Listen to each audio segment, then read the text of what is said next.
हर हर महादेव, जय माता दी। आज की वीडियो में जानेंगे सूर्य ग्रहण के बारे में। साल का अंतिम सूर्य ग्रहण हो रहा है।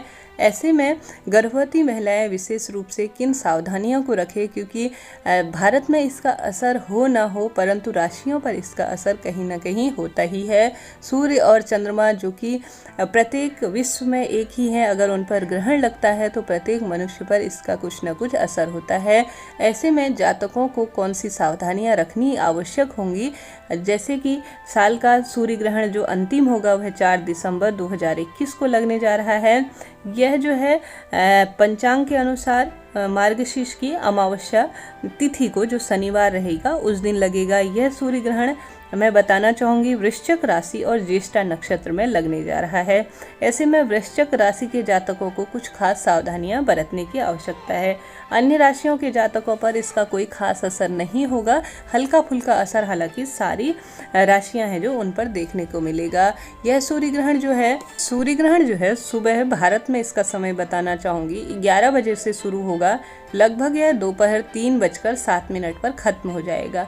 ऐसे में विशेष रूप से गर्भवती महिलाएं अपना ध्यान रखें, क्योंकि कुछ न कुछ असर इसका होना ही है। हालांकि भारत में यह अदृश्य है, इसका जो है सूतक पातक भारत में मान्य नहीं होगा।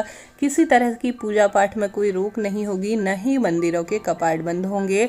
अब जान लेते हैं गर्भवती महिलाएं कैसे अपना ध्यान रखें। भले ही यह सूर्य ग्रहण उपछाया ग्रहण होगा और भारत में नजर नहीं आएगा, इसके बावजूद भी ज्योतिष कहता है, ज्योतिष शास्त्र में वर्णित है, गर्भवती महिलाओं को कुछ खास बातों का ध्यान रखना चाहिए।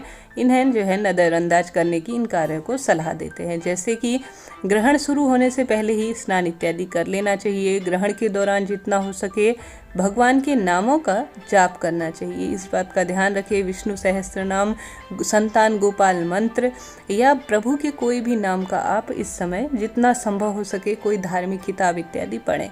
ग्रहण के दौरान क्रोध, किसी की निंदा व बुरे कार्यों को करने से बचे। विशेष रूप से धारदार चीज़ें जैसे कैंची, चाकू और सुई इत्यादि का प्रयोग आपको पूर्ण रूप से वर्जित करना चाहिए। इसे हाथ में नहीं लेना चाहिए। हाथ पैर को जितना सीधा होकर बैठकर प्रभु के नाम का गुणगान करें। किसी अन्य तरह के कार्यों को करने की जरूरत नहीं है। सूर्य के मंत्रों को जो है जाप करने की आपको विशेष आवश्यकता है। उत्साहवश जो है कुछ नहीं होता, कैसे हम इसे मान ले, यह कहते हुए बाहर जो है सूर्य को किसी भी स्थिति में देखना नहीं चाहिए। भले ही आप भारत में रह रहे हैं या भारत के बाहर रह रहे हैं, भले ही सूर्य अदृश्य है परंतु राशियों पर इसका असर होना ही है और गर्भवती महिलाओं को भी इसका ध्यान रखना ही चाहिए। मेरा मानना यह है, कुछ ही सावधानी होती है और कुछ ही घंटों का यह समय होता है। ऐसे में मां बनना बहुत सौभाग्य की बात होती है और यह कार्य जो है जीवन में 1 या 2 बार ही होते हैं। तो ऐसे में कुछ विशेष सावधानियां गर्भवती महिलाओं को आवश्यक रूप से 4 दिसंबर के दिन रखने की आवश्यकता है। वीडियो हेल्पफुल रही हो तो चैनल को लाइक, शेयर और सब्सक्राइब जरूर करें। जय श्री राधे।